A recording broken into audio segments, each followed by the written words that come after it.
Primera de Juan, capítulo 4, versículo 7. Ya habíamos dejado más de un mes las cartas de Juan, hermanos, por lo cual vamos a tratar ya de terminarlas, si Dios nos permite. Amén. ¿Lo tiene, hermanos? Primera de Juan, capítulo 4, versículo 7, es donde nos quedamos en el último tema.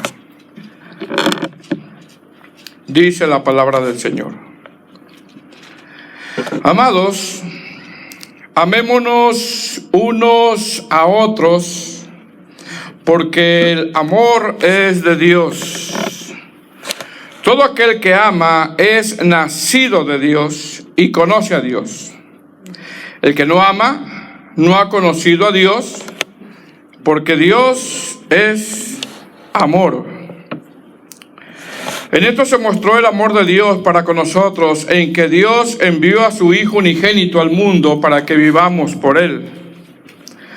En esto consiste el amor, no en que nosotros hayamos amado a Dios, sino en que Él nos amó a nosotros y envió a su Hijo en propiciación por nuestros pecados. Amados, si Dios nos ha amado así, debemos también nosotros amarnos unos a otros. Nadie ha visto jamás a Dios. Si nos amamos unos a otros, Dios permanece en nosotros y su amor se ha perfeccionado en nosotros. En esto conocemos que permanecemos en Él y Él en nosotros, en que nos ha dado de su Espíritu. Y nosotros hemos visto y testificado que el Padre ha enviado al Hijo, el Salvador del mundo. Todo aquel que confiesa que Jesús es el Hijo de Dios, Dios permanece en Él y Él en Dios. Y nosotros hemos conocido y creído el amor que Dios tiene para con nosotros. Dios es amor, y el que permanece en amor permanece en Dios y Dios en Él. En esto se ha perfeccionado el amor en nosotros, para que tengamos confianza en el día del juicio, pues como Él es, así somos nosotros en este mundo. En el amor no hay temor, sino que el perfecto amor echa fuera el temor, porque el temor lleva en sí castigo, de donde el que teme no ha sido perfeccionado en el amor.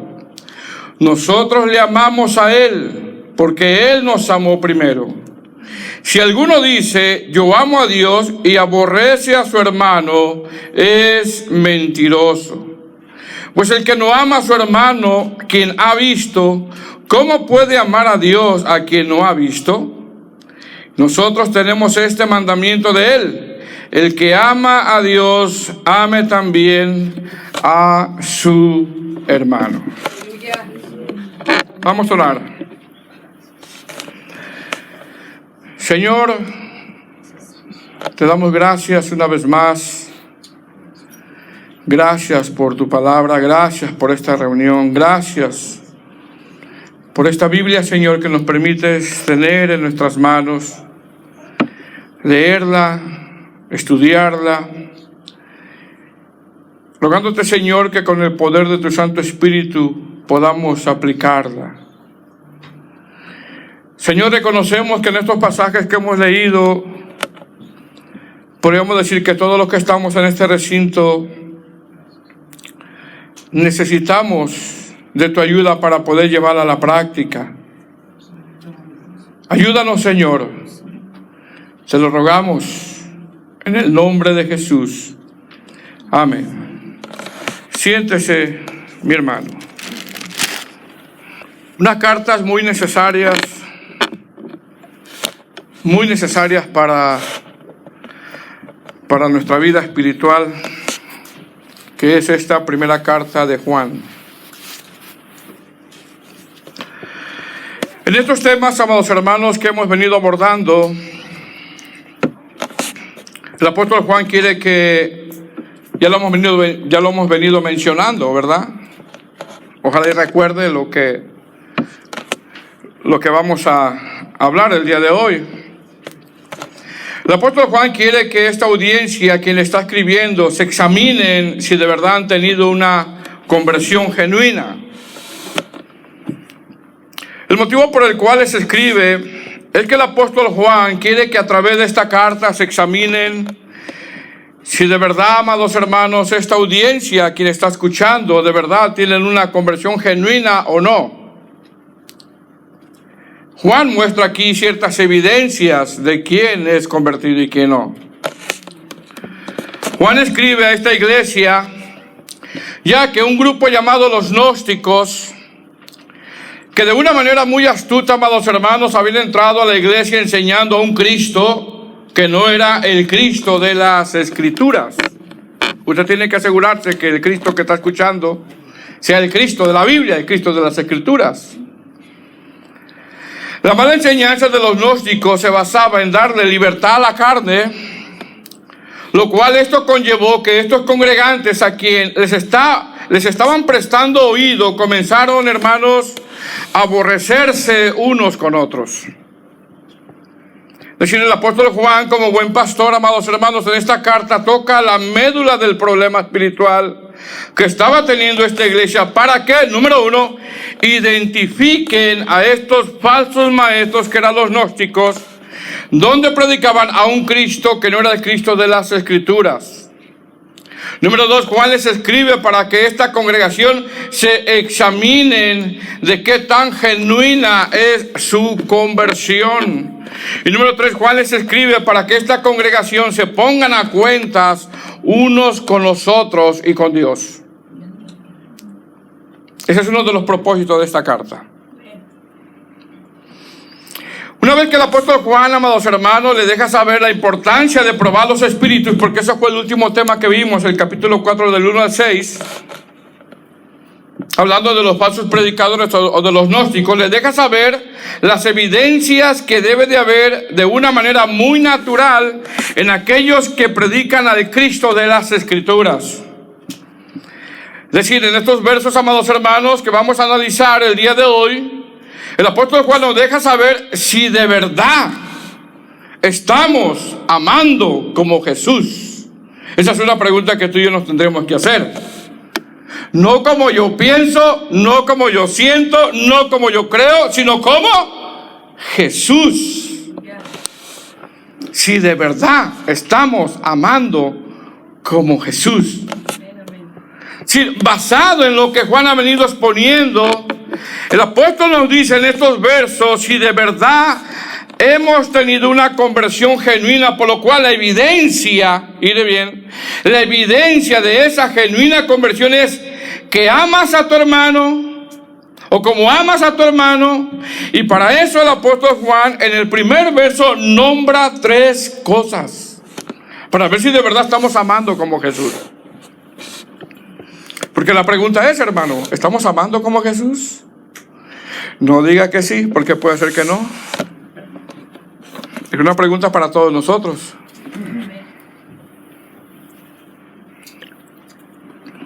Mire lo que dice el verso 7. Es decir, basado en lo que Juan ha venido exponiendo, nos dicen estos versos si de verdad han tenido una conversión genuina, por lo cual la evidencia de esa genuina conversión es que amas a tu hermano, y para eso nombra tres cosas. Número 1, verso 7. ¿Lo tiene? Dice, amados. Es un ruego nuevamente que hace el apóstol Juan. Y luego, ¿qué dice? Amémonos unos a otros, porque el amor es de Dios. Todo aquel que ama es nacido de Dios y conoce a Dios.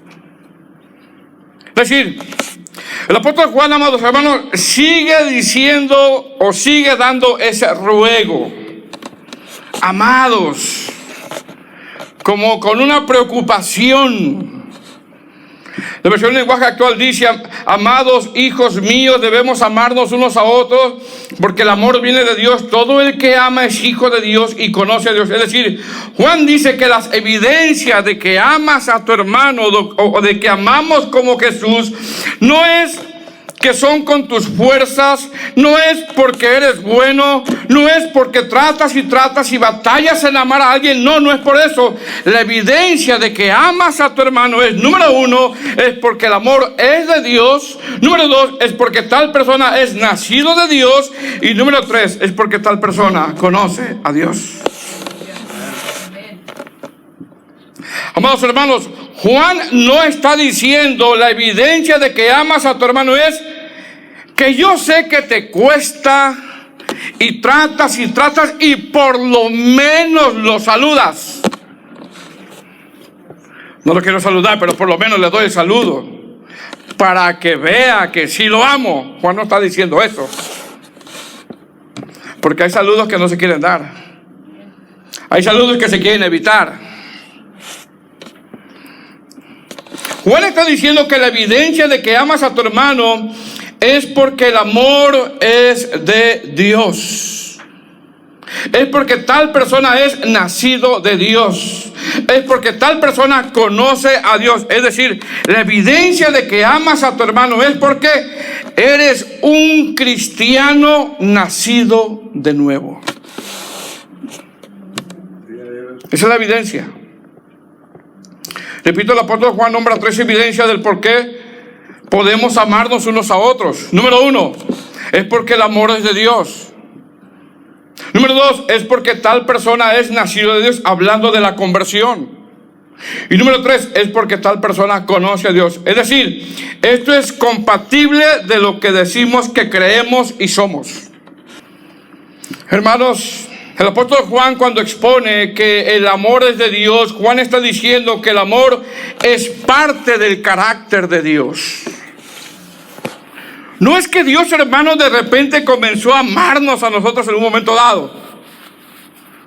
Porque nosotros somos así, nos empezamos a conocer y al principio mucho amor. Después de repente, amados hermanos, vienen las diferencias y como que ese mucho amor se va desvaneciendo. No, Dios no es así. Juan está diciendo que el amor es parte del carácter de Dios. Y no es que Dios de repente comenzó en un momento dado a amarnos, no. Es parte de su carácter. Es decir, así como la santidad, así como la misericordia, así como la bondad, de la misma manera el amor de Dios es parte de su carácter. ¿Qué es esto? Esto es que quien ha nacido de Dios refleja santidad. ¿Estamos de acuerdo? Refleja misericordia. ¿Estamos de acuerdo? Refleja bondad. Pero también el que ha nacido de Dios reflejará el amor de Dios, donde ese amor es parte del carácter de Dios. Por lo cual, Juan dice que podemos amar ya que la vida de Dios está en nosotros. Amén, amén. ¿Has nacido de nuevo, hermano? Puedes amar. Ya. Ahora, las evidencias se han de ver. Sí, el apóstol Juan expresa que sí o sí se debe de haber evidencias en aquellos que han nacido de Dios. Hablando de la conversión, hablando de la obra regeneradora, hablando de la obra del nuevo nacimiento. Más sin embargo, en contraste, amados hermanos, de aquellos que no han tenido el nuevo nacimiento, en el verso 8, el apóstol Juan dice que hay unos que no pueden amar. Y simplemente no pueden amar porque no han nacido de Dios. Mira lo que dice el verso 8. Pregunta, ¿quién no puede amar, hermanos? El que no ha nacido de nuevo, el que no ha tenido esa obra regeneradora, el que no ha nacido de Dios. Verso 8. ¿Lo tiene? El que no ama, no ha conocido a Dios, porque Dios es amor. Es decir, mientras que las evidencias del que ha nacido es que ama, mientras las evidencias del que ha tenido una conversión es que ama, Por otro lado, la razón del por qué alguien no ama es porque no ha nacido de Dios. Esa es la razón. Si tal persona que no puede amar, Juan dice, esa persona, aunque esconda su rechazo, aunque esconda su rencor, aunque esconda su desprecio, esa persona no es cristiano. No es cristiana. Porque hay gente que esconde su rechazo, esconde su rencor, esconde su falta de perdón.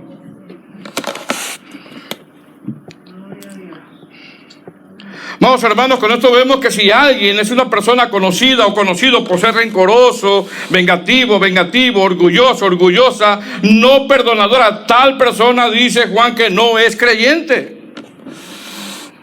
No lo es. Por eso dice, el que no ama no ha conocido a Dios, porque Dios es amor, es decir, no es convertido. No puede amar como Jesús, porque su naturaleza no ha sido cambiada. Mire bien lo que le voy a decir, hermano. No hay nadie, ¿cuántos nacidos de nuevo hay aquí? No hay nadie que haya nacido de Dios que no haya entendido el amor de Dios.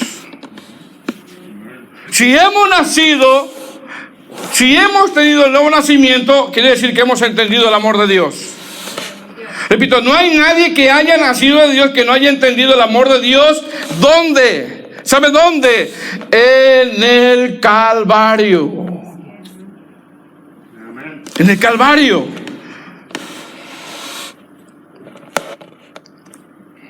No hay nadie, hermano, que no haya nacido de Dios, que no haya entendido el amor de Dios en el Calvario. Por lo tanto, el que no ama no ha entendido lo que pasó en el Calvario. El que no ama tiene ausencia de amor. El que no ama tiene ausencia de perdón. El que no ama tiene ausencia de misericordia. Simplemente porque no es cristiano. No lo es. Repito, hermanos, hay personas que ocultan muy bien el no amar. Hay personas que ocultan muy bien el rencor. Hay personas que ocultan muy bien el rechazo. Hay personas que ocultan muy bien la falta de perdón. Y Juan dice, es que tal persona no ha conocido a Dios. No ha entendido lo que pasó esta persona en el Calvario. Por eso al final dice, porque Dios es amor. Una frase, como lo hemos dicho anteriormente, una frase muy mal utilizada en estos tiempos, donde no digas nada porque Dios es amor. Mas sin embargo es parte del carácter de Dios. Ahora, hermanos, cuando Juan dice, porque Dios es amor, Juan está diciendo que no podemos separar el amor de Dios de su carácter. Ejemplo, Dios es eterno. ¿Cierto o no? Y si Dios es eterno, entonces su amor es eterno también. Dios es santo, y si Dios es santo, su amor es santo. Dios es soberano, y si Dios es soberano, su amor es soberano.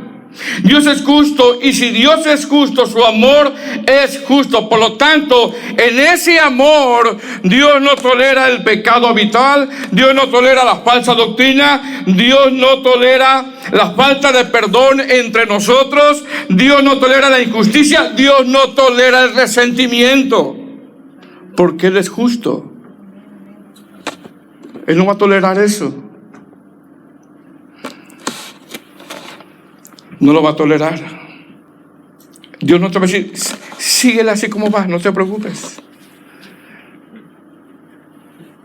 Como dice un predicador de sana doctrina, Él no es un abuelo consentidor que te va a decir, no te preocupes, mi hijo, síguele así como vas. No. Dios es justo. Dios es justo. Y en ese amor Dios no tolera la injusticia. Dios no tolera el resentimiento. Dios no tolera la falta de perdón entre nosotros. Dios no tolera las falsas doctrinas. Dios no tolera el pecado habitual, porque Dios es justo. Es parte de su carácter, su amor. Ahora en el verso 9, mire cómo Dios mostró ese amor. Verso 9. En esto se mostró el amor de Dios para con nosotros, en que me da lo que quiero. No.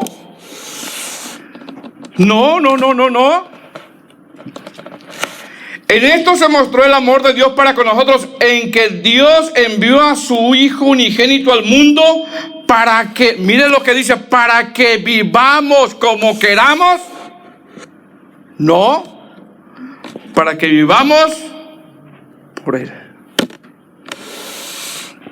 Sí, la forma en cómo Dios mostró esa parte de su carácter, que es el amor, fue enviando a su Hijo para que ahora podamos vivir por Él y para Él y andar como Él anduvo. Son evidencias esas. Entonces, esto quiere decir que yo no puedo andar como yo quiera. Por eso dice, en esto se mostró el amor de Dios para con nosotros, en que Dios envió a su Hijo. ¿Qué es esto? Esto es que su amor costó un precio. Su amor costó el sufrimiento de su Hijo.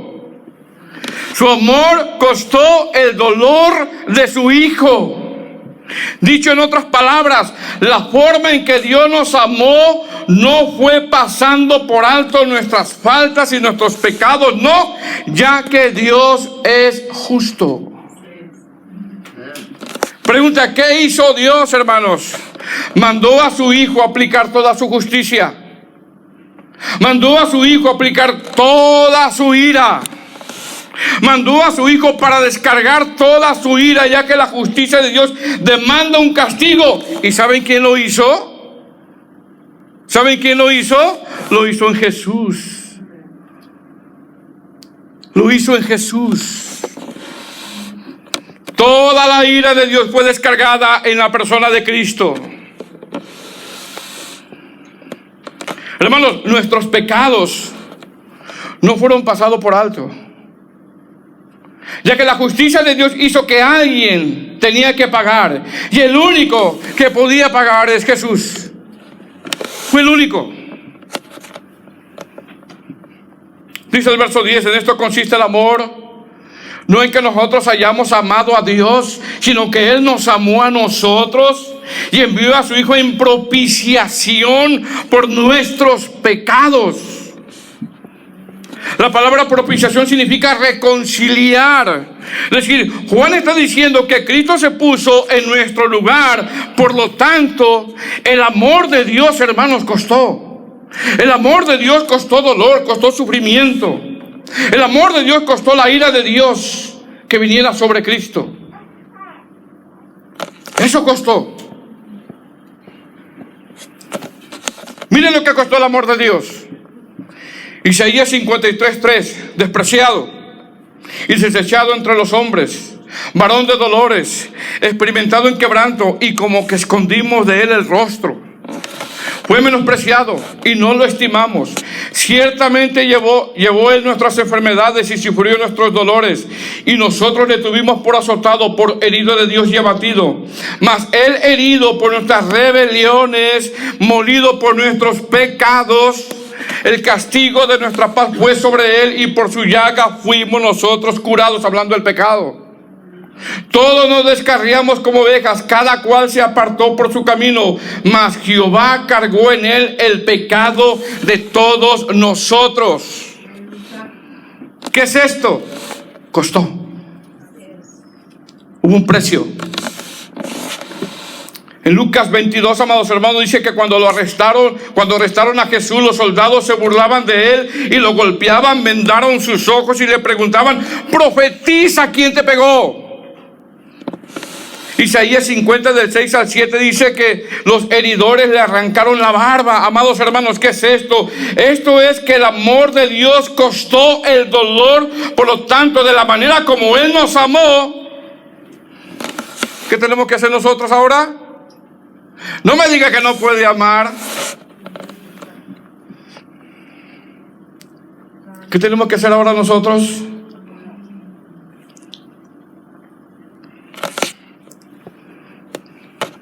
Por eso dice el verso 11: Amados, si Dios nos ha amado así, dice Isaías 53, usted ve cómo Dios nos amó. Usted mira cómo Dios nos amó. Si Dios nos ha amado así, ¿qué dice? Debemos también nosotros amarnos unos a otros. Es decir, la muestra de cómo Dios nos amó es que Él puso su vida por nosotros. Por lo tanto, ahora nosotros, dice el apóstol Juan, debemos, es un deber amarnos unos a otros. Amados hermanos, Dios mandó a su Hijo, mire bien, cuando ni tú ni yo lo merecíamos ni lo merecemos. Nosotros no merecemos el amor de Dios.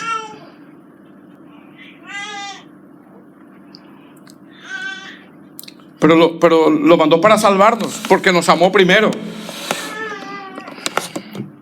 Para que ahora, así como Él nos amó, también nosotros nos amemos unos a otros. Repito, Dios mandó a su Hijo cuando ni tú ni yo lo merecíamos ni lo merecemos. La vida cristiana, amados hermanos, no es el esfuerzo de ganarse el favor de Dios. La vida cristiana es la obra perfecta de Dios a través de la cruz. Ahí se ganó todo. Ahí lo hizo el Señor por amor. Dice el verso 11. Una vez que el apóstol Juan le dice, así los amó Dios. No lo merecían, pero así los amó Dios. Repito, y si lee Isaías 53 va a ver cómo nos amó.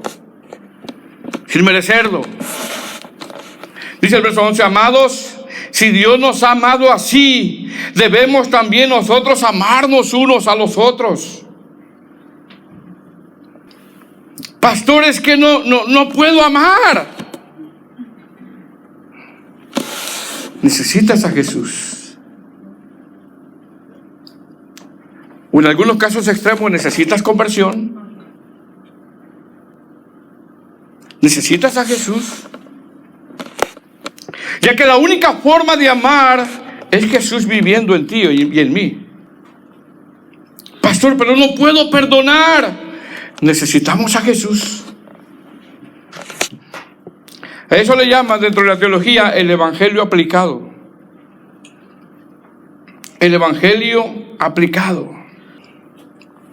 Pastor, pero me cuesta amar. ¿A cuánto les cuesta amar? Mira lo que le costó a Dios amarte. Mira lo que le costó a Dios amarte.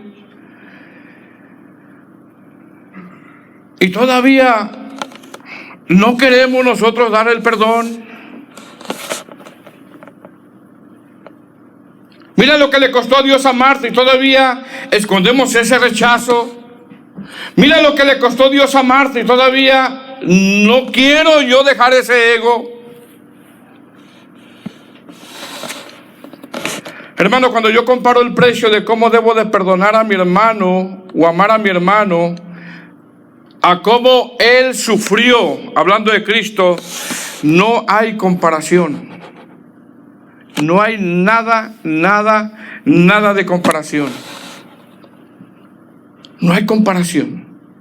Es decir, el Hijo de Dios puesto en mi lugar, pagando lo que yo merecía, y ahora yo no puedo amar a mi hermano. ¡Qué bárbaro! Cuando digamos nosotros, hermanos, mire lo que le voy a decir. Cuando digamos nosotros es que cuesta amar a mi hermano, no lo digamos por nosotros, sino que lo tenemos que decir por lo que pasó en el Calvario. Por eso lo tenemos que decir, porque ahí miramos lo que costó. Hermanos, cuando yo comparo el precio de cómo debo perdonar a mi hermano o amar a mi hermano a como él sufrió, no hay comparación. No hay comparación. Si decimos nosotros amar cuesta, no lo tenemos que decir por nosotros, sino por lo que pasó en el Calvario. Por eso, por todo lo que sufrió. Por todo lo que sufrió. ¿Qué está diciendo Juan, amados hermanos? Juan está diciendo que miremos el costo que se dio en el Calvario y cómo Dios nos amó, como para que ahora nosotros nos querramos poner los moños y no queramos perdonarnos unos a los otros. ¿Cómo nos amó Dios a nosotros, hermanos? Leamos Isaías 53. Leamos los evangelios, cómo Él sufrió. Esa es la forma como Él nos amó a nosotros. Eso es lo que costó. Vayamos al Calvario. Ahí vamos a ver cómo nos amó. Verso 12. Dice: nadie ha visto jamás a Dios. ¿Quién ha visto a Dios? Nadie. El que diga que lo ha visto es un mentiroso, Nadie ha visto jamás a Dios. Si nos amamos unos a otros, Dios permanece en nosotros y su amor se ha perfeccionado en nosotros. Miren lo que dice Juan. Nadie ha visto a Dios jamás. Es decir, la forma visible de ver a Dios es a través de Cristo. La imagen visible de Dios se llama Jesucristo. Fuera de ahí, Juan dice, nadie ha visto a Dios jamás. Interesante lo que dice el apóstol Juan aquí. ¿Por qué está diciendo esto? Juan está diciendo que la forma de conocer el amor de Dios, como Dios nadie lo ha visto jamás, nadie lo ha visto, ¿ok? Mas sin embargo, Juan está diciendo que la forma de conocer el amor de Dios o de conocer a Dios es cuando ese amor lo mostramos unos con los otros, perdonándonos unos con los otros. Es lo que está diciendo el apóstol Juan. Iglesia, la forma en la cual pueden conocer que Dios es amor es cuando la gente inconversa, es cuando los demás ven nuestras vidas mostrando ese amor sacrificial. Amén, así es. Esa es la forma. Por eso Juan dice, es que nadie ha visto a Dios. Nadie lo ha visto. Sin embargo, la forma como pueden conocer que Dios es amor es cuando la gente inconversa o la gente que nos rodea ve nuestras vidas mostrando ese amor sacrificial. Verso 13. En esto conocemos que permanecemos en Él y Él en nosotros, en que nos ha dado de su Espíritu. Y nosotros hemos visto y testificamos que el Padre ha enviado a su Hijo, el Salvador del mundo. Todo aquel que confiesa que Jesús es el Hijo de Dios, Dios permanece en Él y Él en Dios. Pregunta, ¿qué produce según en estos versos el apóstol Juan? El amor produce que permanezcamos en Él y Él en nosotros. Esa es la evidencia que está diciendo el apóstol Juan. Verso 16. Y nosotros hemos conocido y creído el amor que Dios tiene para con nosotros. Dios es amor y el que permanece en amor, permanece en Dios y Dios en él. En esto se ha perfeccionado el amor en nosotros para que tengamos confianza en el día del juicio, pues como Él es, así somos nosotros. ¿En dónde, hermanos? En este mundo. En este mundo. Hermano, la evidencia de alguien que ha nacido de Dios, según estos versos, es que nos amamos unos a otros. Esa es la evidencia. La evidencia que alguien ha tenido conversión, según estos versos, es que nos amamos unos a otros. Y el Señor, el apóstol Juan dice que el Señor nos ha mostrado su amor a través de su Hijo, poniéndose como sustituto en lugar de nosotros, para que nosotros ahora, amados hermanos, podamos amar. Mas sin embargo, en el verso 16, en el verso 18, en el verso 17, Juan dice que ese amor se va perfeccionando. Dice el verso 17, en esto se ha perfeccionado el amor en nosotros para que tengamos confianza en el día del juicio, pues como Él es, así somos nosotros en este mundo. En el amor no hay temor, sino que el perfecto amor echa fuera el temor, porque el temor lleva en sí castigo, de donde el que teme no ha sido perfeccionado en el amor. ¿Qué está diciendo el apóstol Juan, amados hermanos? Que el amor de Dios ya está en nosotros, en aquel que ha nacido de nuevo, pero ahora se necesita ir perfeccionando en nosotros. ¿Qué quiere decir esto? Quiere decir que si yo necesito perdonar, yo tengo que perdonar. Tengo que. No me queda de otra. Lo tengo que hacer. Si yo necesito dar misericordia, tengo que ser misericordioso. Pastor, pero temo en el día del juicio. Él pagó. En el amor no hay temor. Él pagó. Juan no está diciendo, bueno, si quieres, si puedes, no. Juan está mostrando evidencias de alguien que ha nacido de Dios. Verso 19. Nosotros le amamos a Él porque Él nos amó primero. Si alguno dice, yo amo a Dios y aborrece a su hermano, es mentiroso, pues el que no ama a su hermano, a quien ha visto, ¿cómo puede amar a Dios a quien no ha visto? Y nosotros tenemos este mandamiento de Él: el que ama a Dios, ame también a su hermano. Amados hermanos, el que es nacido de Dios no tiene otro camino que mostrar el amor de Dios. No tiene otro. No tiene otro camino que mostrar el perdón. El que es nacido de Dios no tiene otro camino que mostrar el evangelio aplicado.